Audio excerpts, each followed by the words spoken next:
Today we are going to learn about our universe. This is the first chapter for the students of class 3, our universe of SST. Okay? Before we go deep into this lesson, we need to know something. You all have seen the sky, the day sky and the night sky. Both are different, right? In the daytime we see the sun and at night we see the moon, stars in the sky.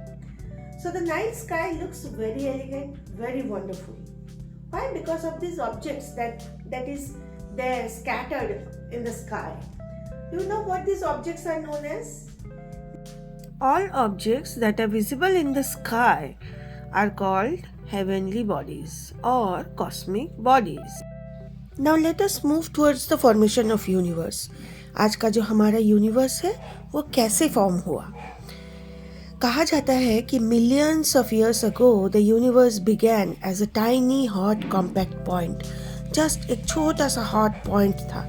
अचानक क्या हुआ उसमें? एक बहुत बड़ा धमाका और उस एक्सप्लोशन को हम कहते हैं बिग बैंग धमाका, जिससे कि यूनिवर्स चारों तरफ एक्सपैंड हो गया, वो बढ़ गया, छिटक गया. Much of the universe was made of gases के कारण. गैस क्या होता है? हम कभी भी गैस को ऐसे ही अपने में सिमोट के नहीं रख सकते हैं, वो फैलता है. जब गैस फैल गया, जब एक्सपैंड हो गया, एक्सपैंड होने के बाद ग्रेजुअली वो धीरे धीरे कूल डाउन भी होने लगा. It took many years for these gases and dust to come together and form galaxies. इसी से पता चलता है कि कैसे आज का गैलेक्सी, स्टार्स, प्लैनेट्स फॉर्म हुआ. जब ये ठंडा हुआ, उसके साथ साथ ये अपने अपने रूप में आ गए. The matters that spread out after the Big Bang slowly took into shape everything that is there in the universe today. और इसी से हमारा आज का यूनिवर्स फॉर्म हुआ. उम्मीद है आप सबको ये थ्योरी समझ आ गई होगी. Now let us move towards galaxy. What is a galaxy? A galaxy is a collection of millions of stars and gases, rocks and planets. बस यही है गैलेक्सी. लेकिन हमारे पूरे यूनिवर्स में कोई एक गैलेक्सी नहीं होता है.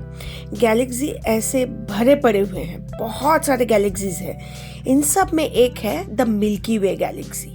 यस, ये मिल्की वे गैलेक्सी एक ऐसा गैलेक्सी है जहाँ हमारा सन, हम अर्थ में जो रहते हैं, हमारा अर्थ और बाकी सारे प्लैनेट्स रहते हैं. So the milky way Galaxy alone contains more than 100 million stars.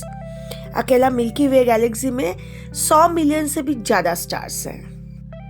अब दिमाग में आ रहा होगा कि ये स्टार्स क्या होते हैं. Stars are actually huge glowing balls of gases. ये हमेशा जल रहे होते हैं और इन गैसेस में मोस्टली होता है हाइड्रोजन एंड हीलियम. क्योंकि ये जलते हुए रहते हैं, इसीलिए ये लाइट्स एमिट करते हैं.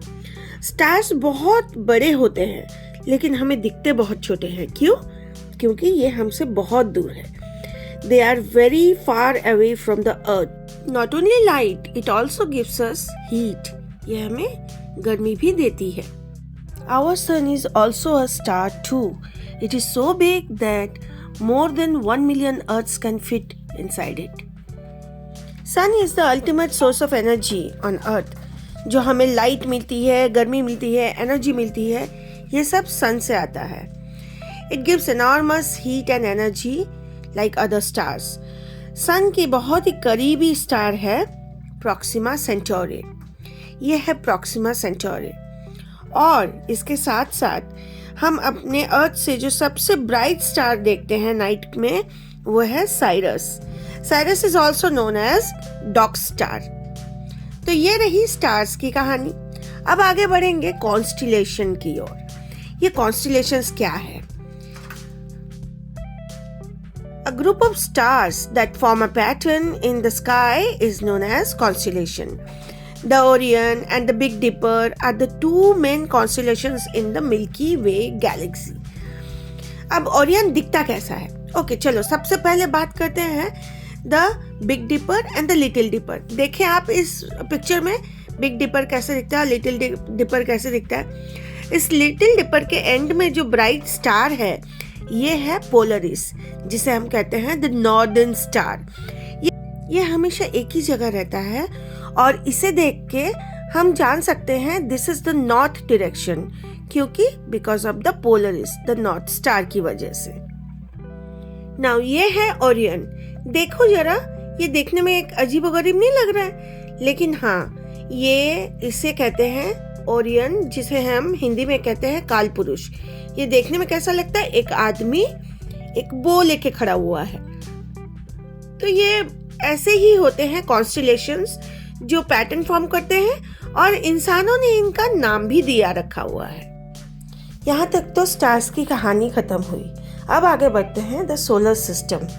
अब ये सोलर सिस्टम क्या है? सोलर सिस्टम जहाँ सन है मुखिया और उनका फैमिली जो है उनको रिवॉल्व करता है। Sun is the chief of the solar system and all the planets revolve around the sun. Planets क्या क्या हैं? Mercury, Venus, Earth, Mars, Jupiter, Saturn, Uranus and Neptune. ये सारे प्लैनेट्स अपने अपने ऑर्बिट में सन को सर्कल करते हैं, रिवॉल्व करते हैं। तो ऑर्बिट किसे कहते हैं? Orbit is the fixed circular path. The planets move around the sun in a fixed circular path which is called orbit. ध्यान से अगर इस पिक्चर को देखें तो पता चलेगा कि कोई भी प्लैनेट्स एक दूसरे के ऑर्बिट में नहीं जाता है, किसी और के ऑर्बिट में नहीं जाता है, वो सिर्फ अपने ही ऑर्बिट में सन को सर्कल लगाता है। Now let us move to a very interesting thing. जरा इस पिक्चर को देखिए। This is the order in which the planets they revolve around the सन।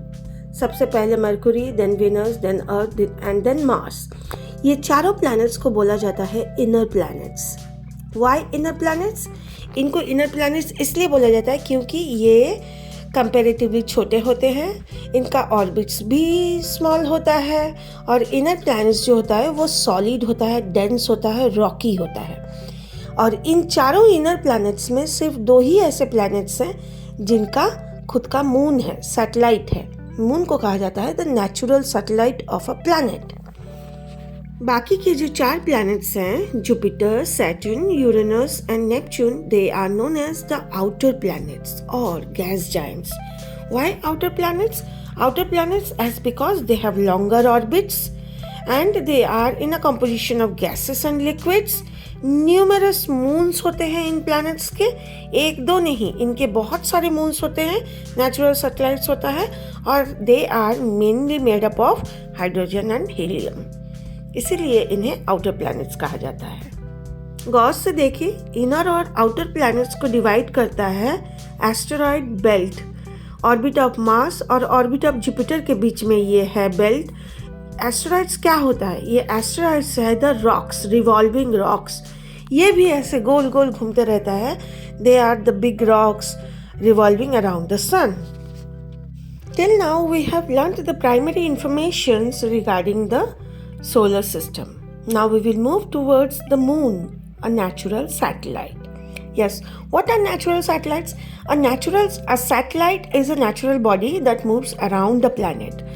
जो नेचुरल सैटेलाइट होते हैं हम इनको नेचुरल ही बोलते हैं क्योंकि ये नेचर में है, और इनका काम होता है कि ये प्लैनेट्स को रिवॉल्व करें। तो जो मून हमारा है वो है अर्थ का natural satellite. Moon does not have its own light. उसका लाइट नहीं होता है। It looks lit up in the sky because it reflects the light from the sun. The surface of the moon is made up of plains, mountains, valleys and craters. Craters मतलब बड़े-बड़े गड्ढे. There is no air on the moon. It does not have a suitable atmosphere or temperature to support life. Moon का ऐसा कोई भी features नहीं है जिससे कि वहाँ लाइफ एग्जिस्ट कर सके। ओके, अर्थ का सिर्फ एक ही मून है, मार्स के 2 मून हैं, और जुपिटर के मोर देन 80 मून्स हैं, सैटर्न के 83 मून्स हैं, यूरेनस के 27 मून्स हैं, नेपच्यून के 14 मून्स हैं। तो इतने सारे मून्स इन सारे आउटर प्लैनेट्स के हैं। अब एक बड़ी इंटरेस्टिंग सी बात, do you know children that we can travel through space? But how? हम कैसे जा सकते हैं? We can travel through space by a spaceship. Spaceship क्या होता है? एक ऐसा ट्रांसपोर्ट है जो हमें स्पेस में लेके जाता है। ओके, तो मून में भी ऐसा ही एक बार किसी ने पाँव रखा था. वो कौन है? The first human being to step on the moon was Neil Armstrong. He landed on the moon on 21st July 1969. याद रखना children, 21st July 1969, Neil Armstrong landed on the moon. We learned about the natural satellites. Now we will move on to the artificial satellites. What are artificial satellites? ये artificial satellites जो होते हैं वो human made होते हैं, man made होते हैं, और इनका काम रहता है to orbit the earth and the other planets in the solar system. ऐसे ही एक बहुत famous artificial satellite है the Sputnik 1. It is the world's first artificial satellite and it was launched by Russia in the year 1957. Now let's recall the chapter. So, our Earth is one of the smaller planets in the solar system and just a tiny piece of rock in the universe. Now, where is the Earth? Earth is located in the solar system, and our solar system is in the Milky Way galaxy, and the galaxy is in the universe. As we know, there are enormous galaxies in our universe. It is quite impossible to imagine the vastness of the universe.